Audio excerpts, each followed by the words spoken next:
అని బదులిస్తుంది. ఇదంతా విన్న ఆ రాజదంపతులు దుఃఖంతో అదే అడవిలో ఘోరమైన తపస్సు చేస్తారు. కొన్ని రోజులకు శివపార్వతులు ప్రత్యక్షమై ఏమి వరం కావాలి కోరుకోమంటారు, మా కుమార్తె మాకు కావాలి అని దీనంగా వేడుకుంటారు. అప్పుడు ఆ శివపార్వతులు, మీ కూతురు పసుపు రాసుకొని గంధం పూసుకొని దిష్టి గీసింది కానీ అక్షంతలు తల మీద వేసుకోలేదు అని చెప్తారు. ఆ దోషం కారణంగా ఇలా జరిగింది. మరలా వచ్చే దసరా ఉత్సవం అప్పుడు 9 రోజులు గౌరీదేవిని పూజించి ఆ అక్షంతలు తీసుకొచ్చి ఈ వనం మీద బావి మీద వెయ్యండి, మీ కుమార్తె మీకు మళ్ళీ బ్రతికి వస్తుంది అని చెప్పి అంతర్ధానులవుతారు.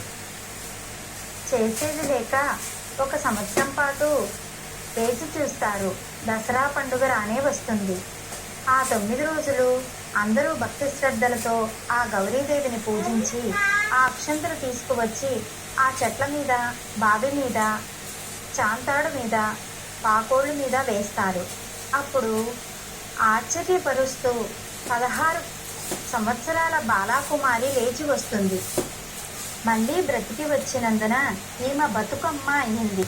కలకాలం బ్రతికి ఉండాలని బతుకమ్మ అని పిలుస్తారు ఆ తల్లిదండ్రులు. పార్వతీ పరమేశ్వరుల దయవలన బ్రతికిన ఈ బతుకమ్మ పరమ పావనురాలు, పవిత్రురాలు. ఈ కథ విన్నవారికి, చెప్పిన వారికి అష్టైశ్వర్యాలు, భోగభాగ్యాలు కలుగుతాయని పార్వతీ పరమేశ్వరులు దీవించారు.